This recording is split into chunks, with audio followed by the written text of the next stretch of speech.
All right, Mark chapter 4 in your Bibles.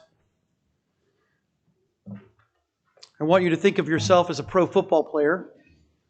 You're standing near your own end zone. The other team is kicking the ball off to you.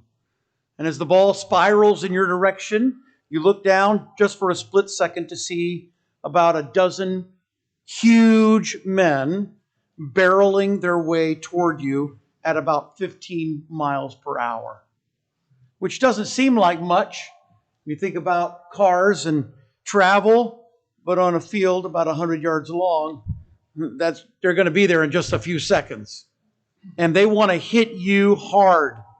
And these large men running toward you have words written across their chests. The first guy, and you just slip past him, has the word cancer on his chest. The second guy, he gets a hand on you. You slip out of his grasp, but he gets a hand on you, and the words on his chest are lost job. The third guy is in your face now, and your eyes are blur as you read the words on his chest, family conflict. And your hope is to be able to juke and jive your way past these terrible things, but you kind of know that one of them, maybe more than one of them, are going to bring you down. When I was in the 5th grade, my mother's mother, my grandmother, died of a sudden heart attack. Because of the timing of her death, it was in the middle of a school year, because she and my grandpa Harold lived in northern Ohio, my parents decided to leave me and my sister at home, cared for by some adult friends of the family. It was years later that I learned on their trip to Ohio that they had a very scary thing happen to them. The plane they were on flew into a storm, and they had a sudden loss in altitude. I really don't know much more than that. They're alive, so obviously it didn't crash. That's good. But I guess for them, they were scared to death for just a few moments when their plane started hurtling toward the earth. Now, if you put yourself in their shoes, and I don't know if you've ever been on a plane that had a sudden loss in altitude, that would be pretty scary. Imagine the feelings you would have in your heart at that moment, right? It's the same feeling you'd have sitting across from a doctor who says you have cancer, or losing your job, or going through family conflict. Those feelings we call anxiety. It's a pretty common experience. Nearly everyone at some point in their lives experiences anxiety. And some people, though the problem is so acute that they have what is diagnosed as anxiety disorder, things like panic disorders and obsessive compulsive disorders and phobias and even post-traumatic stress. Maybe you're not suffering from one of those. I think sometimes we kind of self-diagnose with Dr. Google, and we think we have those when we really don't. But those are very serious disorders. But still, it's likely you'll experience some form of anxiety from time to time. Anxiety is pretty common to life, especially in our fast-paced American lifestyle. I mean, you know, that feeling you get in your heart when your boss says to you privately, hey, come by and see me in my office, maybe after the meeting's over, and he's delivering the bad news of the huge quarterly loss your company took. And the whole time you're just thinking, what's he want to talk about? Or your husband deploys to a foreign country in the military, or maybe even goes on an extended business trip, or one of your aging parents falls in the bathroom and breaks some bones. And I could go on. There are literally hundreds and thousands of these scenarios, and they're so common, and the anxiety that goes with it is so common that I'm just going to tell you it's impossible for you to zigzag your way through life like you're trying to avoid a guy shooting at you. I'm just going to zig and zag. That's what the military told me to do. They're shooting at you, you zigzag. You don't run straight at him, you zigzag. You want him not to hit you. You think you can miss the bullet, but you can't. There's a bullet with your name on it, and it's going to hit you dead on. That's life. You think about this young man who plays football for the Buffalo Bills. On Monday night, my son-in-law and I decided to watch some of the game, and we turned it on, and instead of the game, there were people looking very somber, talking, and immediately both saying, "What happened? Something must have happened." And then we began to hear them talk about this young man got hit in the chest on a routine tackle. I guess this happens. Sometimes happens to baseball players who get hit by a baseball. You get hit in the chest right at the right moment. It can cause your heart to stop. He went into cardiac arrest. They were doing CPR on him on the field. A few years ago, something similar happened in a European football game, soccer, or a player for, I think, Denmark. Christian Eriksen went down, had cardiac arrest right on the field. They were doing CPR on him. Both of these young men have lived through this ordeal. But imagine just the fear and the terror that goes with that. I watched these men who, they always look so old to me. And now at my age, they all look young, like they're just little boys playing football, getting paid a whole lot of money to run around on a field. But the faces, it wasn't fun anymore. It's terror, it's fear. And I'm thankful this young man apparently is recovering. But I guarantee you he didn't get up Monday morning thinking, I'm really excited about spending the next week of my life in a hospital in Cincinnati. You see, and this is point number one, there will be storms of calamity in life. You will have those storms. It's just a normal part of living. In verse 35, the same day, evening is come. I mean, that's normal life. Jesus said to them, let's go to the other side of the lake. When they had sent away the crowd, they took with him, he's in the ship, and there were other ships in the water. This calamitous day began as any other. Jesus and the disciples had a long day of ministry.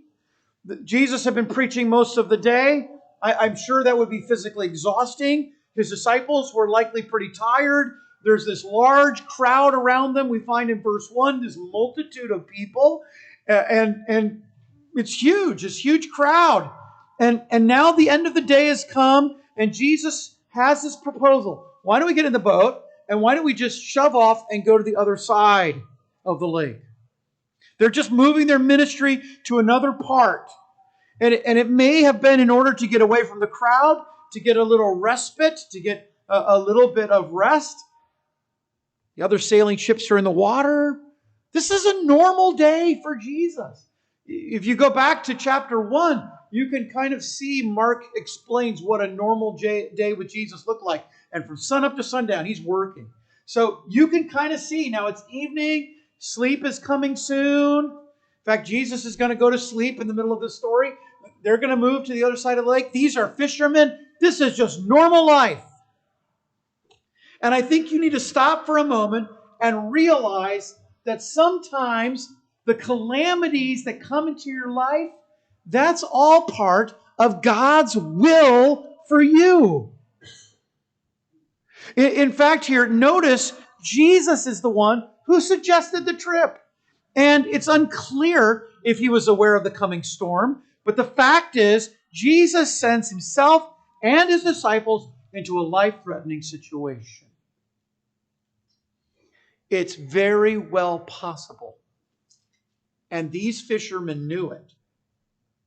You get into a storm like that, you're not coming out alive. And who's the one who suggests it? Why, it's the Master. It's Jesus. And it really kind of sets the stage at the beginning of the story with this important reminder that God sometimes sends us into situations that we would not normally choose for ourselves. I don't know if any of you are thinking to yourself right now, I can't wait for my next emergency room visit. Number of years ago, my very first experience with kidney stones, my wife and I had been talking for a while, months prior, and she said, as we get older, our bones, they lose calcium. Well, that's true for the ladies. And I guess that may be true for men too, but I don't need calcium pills. I learned that the hard way. But in the middle of our Christmas program, all during the practice beforehand, I just wasn't feeling right. And I was moving around. They call that rocking and rolling pain, by the way. You just kind of can't get still. You're just moving around.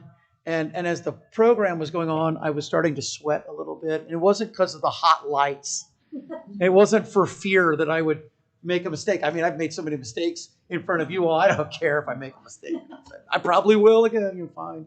It wasn't that. I was in pain. And by about the end of the program, I realized what this kind of pain was. I've known people who've had kidney stones, and some of you have had kidney stones. You know what I'm talking about. And I had to go to the hospital. So here's the time for me. I'm supposed to preach, and I stepped out. Instead of preaching, I looked over at Ricky and said, "Hey, I have a kidney stone. I have to go to the hospital. You get to preach." And I left. The funny thing, Sarah McBrayer said to me later, "I just thought you needed a drink," and went up to the. I said, "Sarah, why would I go out and get a drink in the middle of the service?" She said, "Well, I just thought you needed a drink. I didn't know where you went." I was out in the car, writhing in pain. Now, I'm going to tell you something. I didn't wake up that morning going, you know what the pinnacle of my day would be? Is to end up in an emergency room, trying to get some sort of medication in me that would cause this horrible feeling that I have in my back to go away. But my friends, this is sometimes what God does to us. He puts us in these situations that we just wouldn't normally choose for ourselves. Now, there is a segment of Christianity, and I'm going to put that in air quotes now, Christianity.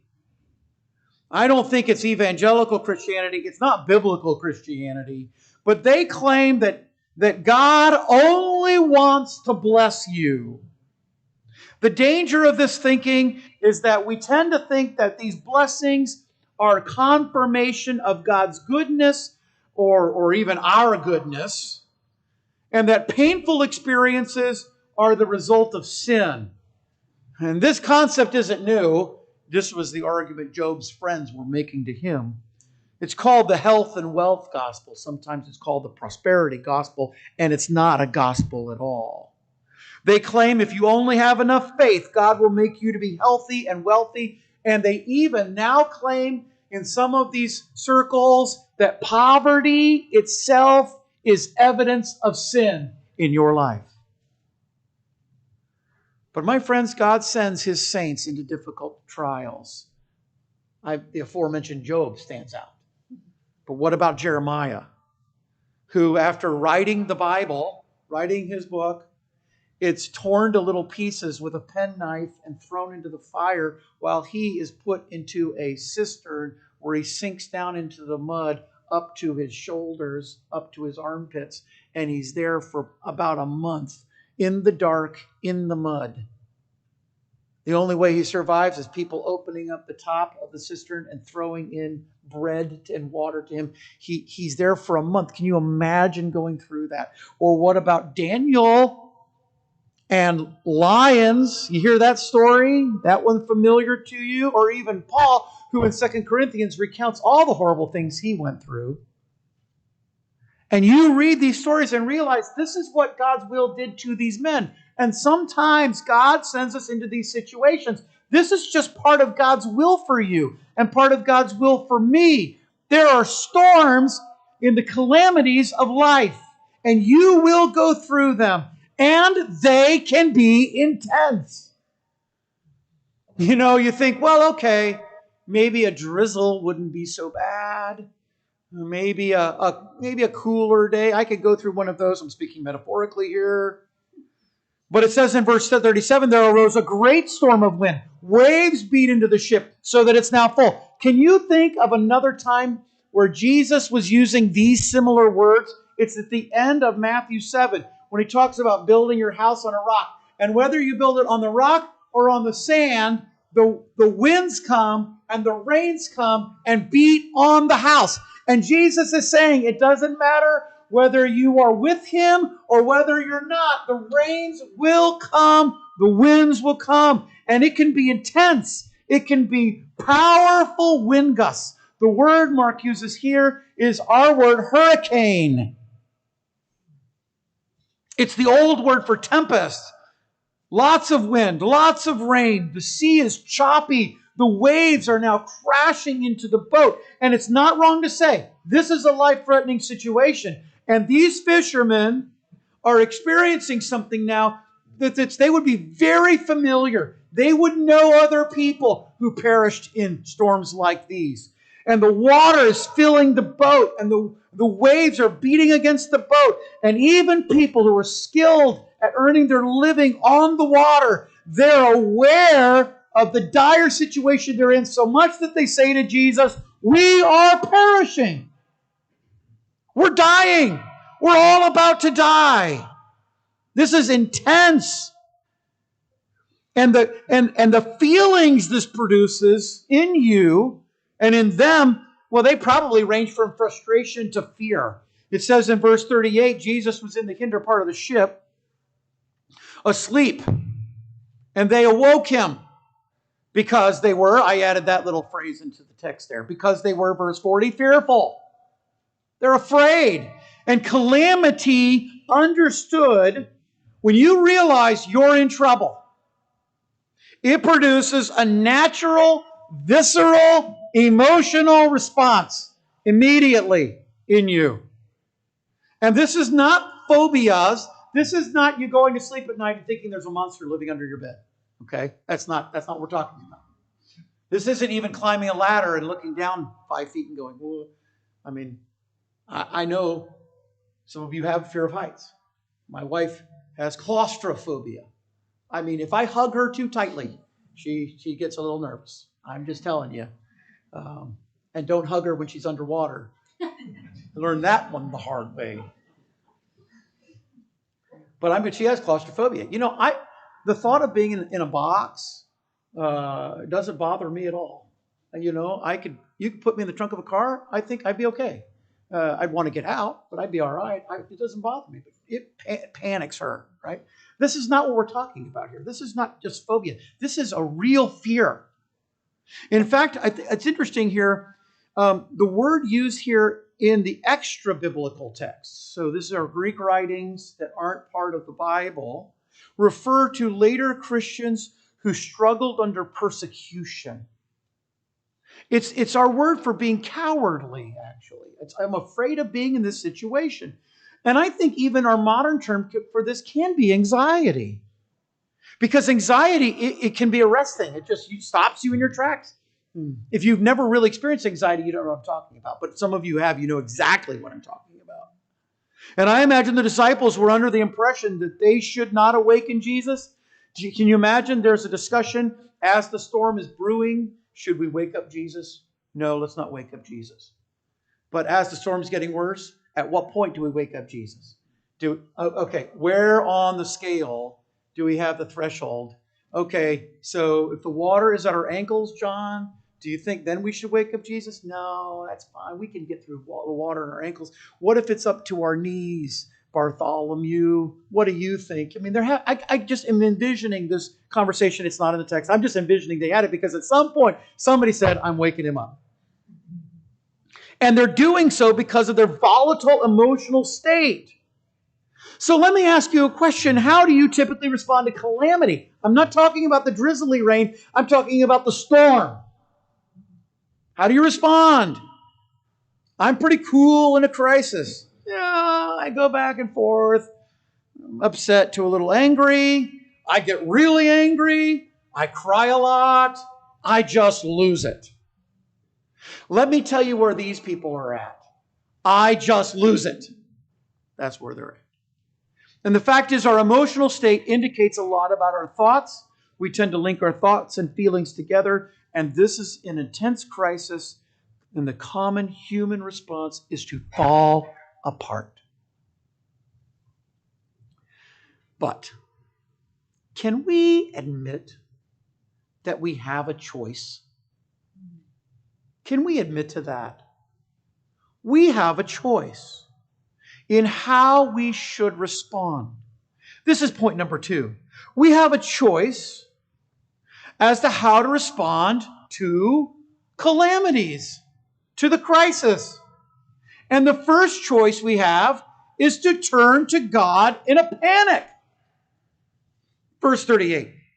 They said to him, Master, don't you care that we're dying?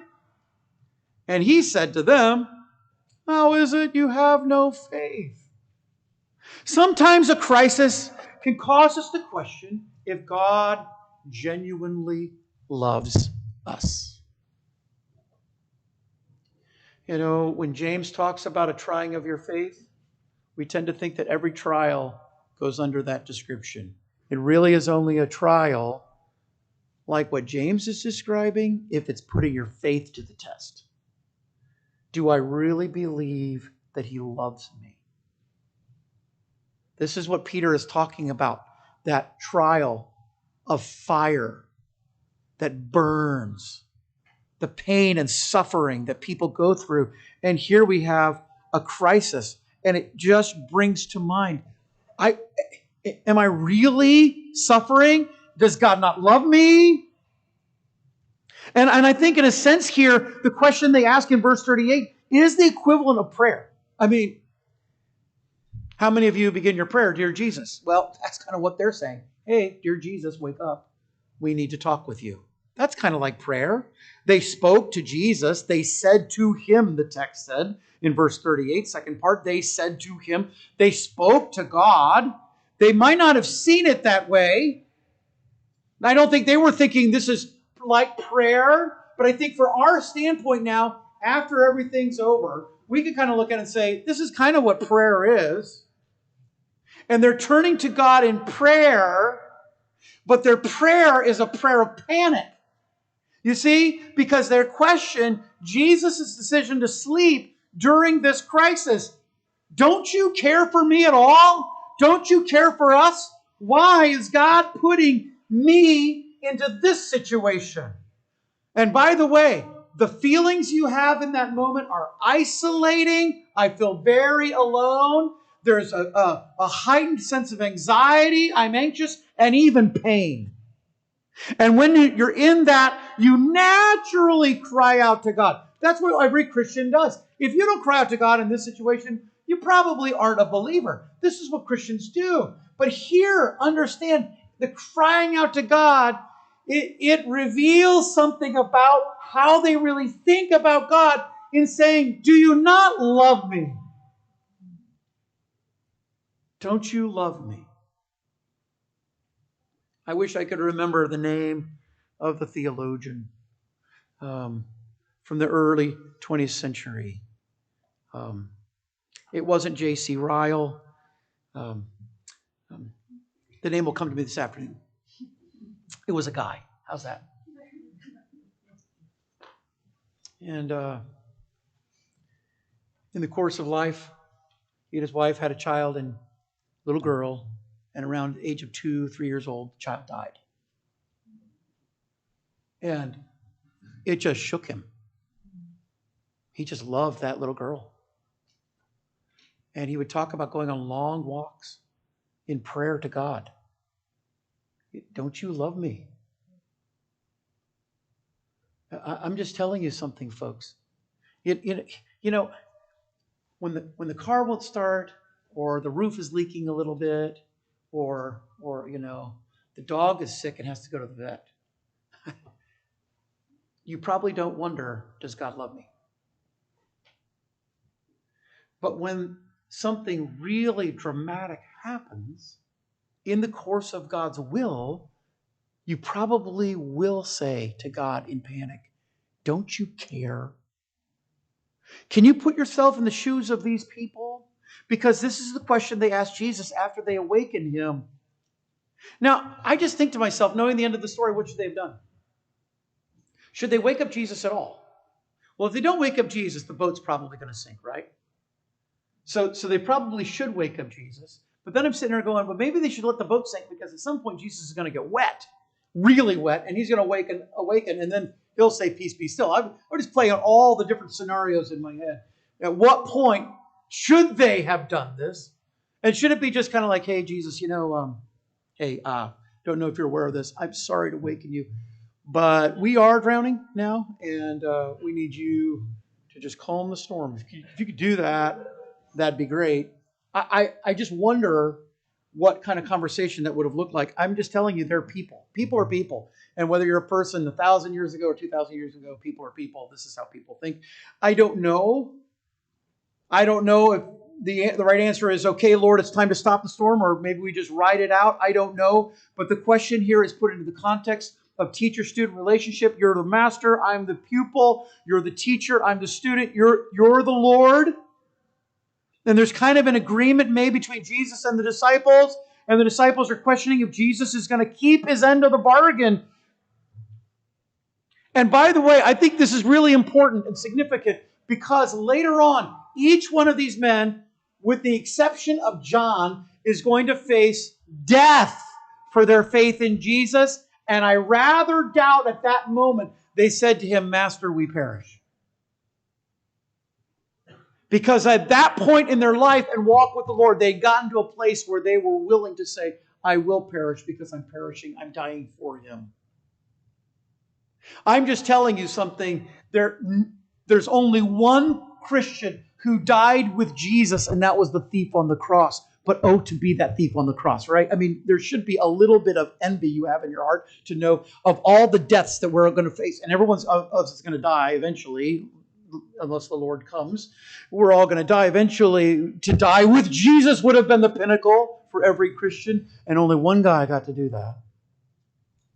So you're sitting here thinking, okay, I'm facing persecution, I'm facing death. Would they have cried out to God then? Okay, Master, we perish. Don't you care? I don't think so. I think they finally figured out what God is doing and how his will works. In fact, through Acts, they suffer a lot. We're just talking months later from this. Peter and John are beaten because Peter had the audacity to heal a lame man and then tell him that Jesus had done it. And they end up beaten for their faith. And instead of saying, Master, don't you care about us? They're excited that they were counted worthy to suffer persecution for his name. So clearly somewhere in the process of their walk with the Lord, they understood really, truly what's going on here. But this question comes in full-blown panic. Jesus points out it's indicative of another problem because deep down the problem is they don't trust him. And for anxiety, this is the basic issue. Anxiety that's brought on by calamity is wrong thinking about God.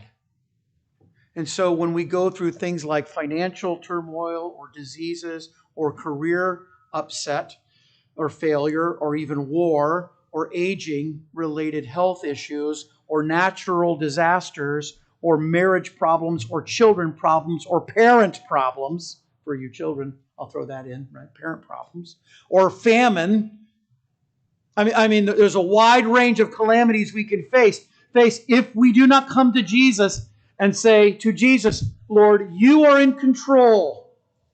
You do what you want with me, whatever that is. If we come to him in panic mode, don't you care? Jesus calls that, my friends, a lack of trust, a lack of faith. You still lack faith, he says? Either Jesus is God or he's not. You have to decide that. And if Jesus is God and Jesus is in your boat, you cannot panic. Because this is the second choice. You can turn to God in faith. Jesus got up, rubbed the sleep out of his eyes, and then looked at the wind and rebuked it and said to the sea, be calm, be still. And then the disciples had something brand new to be afraid of. Verse 41. So the Creator exercises authority over his creation and turns back the storm. You realize how incredible this is? Because at that moment, immediately, the winds stopped. They stopped blowing immediately. Immediately, the rains stopped. And to have the storm end that quickly, at that moment, To have that happen, then the sea just begins to calm. And you almost get a sense where now you hear birds chirping and everybody's kind of wet, but safe. And this was something these men had never seen before. They've been in storms, maybe not this violent. They had been at the sea. They were used to it. They were fishermen. Peter, this probably hulking man, it says at one point dragged some 200 fish to shore in a net by himself through the surf. He would have been an incredibly strong man. To drag that heavy net of fish, even if they're small fish, that's a lot of weight.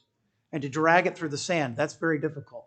But Peter does that. They're used to the water. They're used to the sea. And now, this has never happened before, that in an instant of time, everything changes. Friends, this is what God does. He brings that into our life. You see, I'm in the calamity. I'm in the storm. But above me stands a God who, in His will, in a moment, could say, peace, be still, and it would all go away. Back to the kidney stones for a moment. So, I used to get to the church before everybody else. I would arrive around 8, and we were over at Cary Parkway address. And do you remember the bathrooms there had that awful blue tile? Do you remember? Some of you were over there with us back then. We had that long hallway, and then the dentist had the other side. I would sit in my little office, which was the electrical closet, and listen to people have their teeth drilled on all day long while I was studying. That was always fun. Just all day. And but I got to the church early, and this was my second experience with the kidney stone. And it was all of a sudden I got there. I knew immediately what was happening. I felt so terrible. I went to the bathroom, I was splashing water on my face, and I am praying, Lord, it is Sunday morning, and I really want to get through this day. Just get me through the day. Lord, just help me get through the day. I took my tie off. I took my shirt off. I had my T-shirt on and my suit trousers, and then I laid down on the cold floor of the bathroom, and I was just laying there on the floor, kind of staring at the toilets and the sink from underneath and the bright light above me, and I'm just laying there. And I'm thinking in about 45 minutes, people are going to show up for church. And I can't be laying here on the floor when they come. But I'm not in no condition to greet them. And I'm praying, Lord, please help me. Please just get through the day. I just want to get through the day. Well, as the Lord willed, in about 30 minutes, the pain went away. And I don't know if you've ever had a kidney stone, but when the pain goes away, it stops completely. I mean, you go from just wanting to rip your own insides out to, I feel so good. I could skip and jump and play. I mean, I'm just feeling great. It's like, it's peace, be still. So I put my shirt on, my tie on, threw my jacket on, went to the door, greeted everybody. I'm feeling good. All day long, I felt good. Went to bed that night, feeling great. In the middle of the night, all the pain came back, and immediately I said to myself, what in the world did I do? I prayed, Lord, help me get through the day. I should have prayed, Lord, just take the pain away completely forever. What a dumb prayer. Which is what I started praying then. But the Lord said, I'm not answering that prayer. I mean, I will take the pain away, but it's going to take some time. It's going to be natural. So you sit there and you realize in moments like that where your brain is playing tricks on you, and if you've ever been in pain like that, you know your brain plays tricks on you. But when you're in that moment, you realize my theologian side starts coming out, and I say, okay, Lord, I know that if you just say, pain be gone, it'll be gone. I know you can do that. But He doesn't sometimes. Sometimes the boat sinks. Sometimes grandma gets sick and dies. Sometimes your finances end up so messed up you never recover. These things happen. Sometimes you just end up in a storm and God just chooses not to say, peace, be still. But the stillness is in your heart because you say, I can trust the one who created all of this. You see, the idea here, the reason I think these men are afraid is because they didn't just learn something about natural law, that God rules it. They realized something they hadn't really thought of before. Jesus is in my boat. Jesus is in my boat. The horrible tsunami that hit Indonesia many years ago. You remember this? They had earthquakes under the Indian Ocean, I think it was. Tsunami came. Actually, thousands of people died. At that point in time, when that occurred, there were people out on a boat, and they were snorkeling or deep sea diving or something like this. They were under the water. They watched. They didn't see anything. Everything was kind of stirring up around them. You know, the silt at the bottom of where they were. They could see the bottom. It was kind of, and they saw fish gathering together in groups. It was weird. They thought this is weird, and they felt their lines tugging or something, but to that effect. But they really didn't know anything had happened until they got back up to the surface and their boat was gone. Boat was gone. They had to swim however many miles back to shore. Took them some time. They survived. Most of the people on the shore didn't, because the tsunami went over their heads. And really what happens is when you realize that Jesus is in your boat, the storm kind of swirls around you, but in your heart there's peace. In your heart, you can look at a situation and say, okay, whether I live or die through this, it's God's will. God has a plan. God's doing it. I'm not going to fight against it. What good does that do me? You know, I mean, you use the reasoning of Gamaliel. If it be of man, it comes to naught. But if it be of God, there's nothing we can do. And so in all of those life calamities, the solution is not to go to God and panic and say, oh, God, help me, please, please, please, please help me. You got to help me, and if you don't help me, and to panic, that's not the answer. It's to come to God and say, okay, God, Jesus is in my boat. And if it sinks, Jesus sinks. And if it makes it, Jesus makes it. It doesn't matter. He decides. Because He decides. And I'm going to put all of my faith and all of my confidence in that. And that alone. Now I'm going to tell you something. People who have not realized this yet and go through that experience and see Jesus, or in this case, God, work in their lives, they do fear with great fear. And that's what it says here. They were really afraid. Who is this man? But when they came to realize who He was, the fear left them. So much so that one of the guys who's shaking Jesus in panic that he's about to die, later, in the hour of his own death, was sleeping in a prison cell. You know what I'm talking about? That's Peter. Herod kills James with the sword. He decides to take Peter also, and he's going to kill Peter. And he puts him in jail. And God, according to His will and in answer to the prayers of God's people who were praying at a home, He sends an angel and releases Peter. But the angel first has to go, Peter, wake up. Peter is doing exactly what his Lord did in the minutes before he would die himself. He's sleeping. Why is he sleeping? I really believe Peter had come to the realization God's will's best. Whatever God wants is good. Some people say, commentators say, well, this is just the body's natural reaction to stress. You know, he was just so stressed out that he could do nothing but just sleep. I actually don't think that's what's going on here. I think Peter is a little surprised that the angel let him out. But I think Peter is fully cognizant of what's going on around him. And I think Peter is at peace in his heart because Peter's at peace in his heart. And you go back to life. Remember, you're the guy catching the ball, and there are all these people running at you, and they have the bad words across their chest like cancer and lost job and family conflict, and you're trying to zig and zag, but you know one of those guys is going to hit you head on. And what I am telling you today is you have to be willing to say, that's okay in the will of God. That's okay.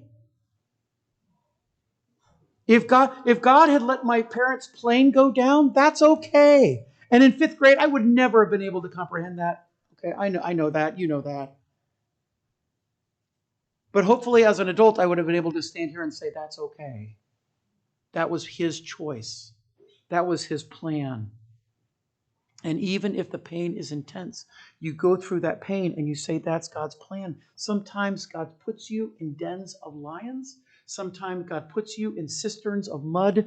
And sometimes God allows Satan just to fire away at your life and take away your money and take away your health and take away your reputation and just take everything away from you. He lets the devil do that sometimes, or sometimes in the course of ministry, it's like just climbing uphill all the time, and people are lying about you, and people are mistreating you and hurting you, and yet you continue to climb that ladder of ministry because that's what God wants you to do. That's His will for your life, and you just say, this was what God did. And it's okay. In fact, like Paul, you come to the conclusion that when I am weak, I am strong. And when you reach that point in your hearts, friends, that's when you say, it's fine if I get hit by this lineman, this huge 280-pound lineman. It's okay if I get hit right in the mouth by him and it says cancer across his chest. It's okay. It's okay if I go through this crisis and trial. It's okay. You can save all the money you want and God can take it away from you in a minute of time. You can be as healthy and run and exercise and diet and eat every horrible green thing in the world, and you can still get horribly sick. You can do all those things. And you probably should. We probably should do those things as stewards of what God's given us. But still, it's okay. Because when it happens, at that moment, instead of going to God in panic, you say, okay, Lord, I'm going to trust you with my life. And then you turn around and you look, and Jesus is in the boat. And that's when you say, sink or swim, I'm in good hands. I can make it. I don't know what 2023 is going to bring. Some of us in 2022 faced some of the worst personal disasters you can face. Some of us didn't face many trials at all. 2022 was just kind of skipping through the tulips. 2022 for some of you was walking through the valley of the shadow of death. Same road, different situations. I have no idea what 2023 is going to bring. It may be that it's skipping through the tulips for all of us. That would be wonderful, but probably not. Probably for some of us, we're going to get hit by the lineman of cancer, or we're going to get hit by the guy that says lost job. Those things are going to happen. How are we going to respond? We have a choice. Panic or trust. Can I encourage you? Put all your trust in the Lord. Let's pray. Father, thank you for your word. Thank you for this story. It really sets up perfectly what we're going to learn later about Jesus. But it just reminds us now for ourselves. This is what we're going through in life. Some of us are going to go through horrible trials in 2023. And it will be for no reason, no fault of our own. That's what's going to happen, and that's part of your plan. Help us, Lord, to trust you. Help us to respond and react immediately with trust, not to panic. Help us to realize that panic can be sinful. It's a lack of trust, a lack of faith. It's fearfulness. It's cowardliness. Help us, Lord, instead to say, I want to trust in all things.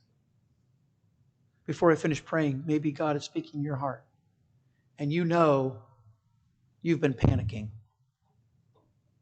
Last few trials that came into your life, you just panicked. That was your immediate response. Panic, panic, panic, panic, panic. That was a choice you made. Will you say, nope, next one that comes, I'm going to trust. Instead of letting my emotions control me, I'm going to trust. Maybe God's speaking to you about that. I'd love to pray for you. Is there anybody want me to pray for you? Would you just raise your hand and I'll pray for you? Yes, ma'am. Yes, ma'am. Yes, sir. Yes, sir. Anybody else? Yes. Yes, ma'am. Anybody else? Pray for me, Pastor. I want to have that trust. Can I encourage you to one more thing? Maybe right now you're saying, that's not really where I'm at. But you are friends with others who will go through those things. Will you encourage them to trust the Lord when they call you in a panic? Right? Remind them, hey, no. Remember, we're supposed to trust and not panic. Just do that. Right now, cement in your mind, Lord, next time I'm in that conversation with her or with him, and there's that panic, I just encourage them. Not to get on them, not to beat them over the head, but just encourage them. Okay, trust the Lord. It's all right. Maybe you'll do that as we pray together. Father, please, for those who do struggle with this, Lord, help us to recognize that this can be sinful, that we need to trust you. And then, Lord, for those around us who are struggling, help us to be an encouragement, not judgy, not to beat them over the head with our Bible knowledge, but rather in a sweet, kind, gentle way, just encourage them to remember to trust in you. Help us to do that with each other. I pray this in Jesus' name. Amen. Let's stand to our feet as the pianist plays a hymn of invitation. Go to the Lord as she plays.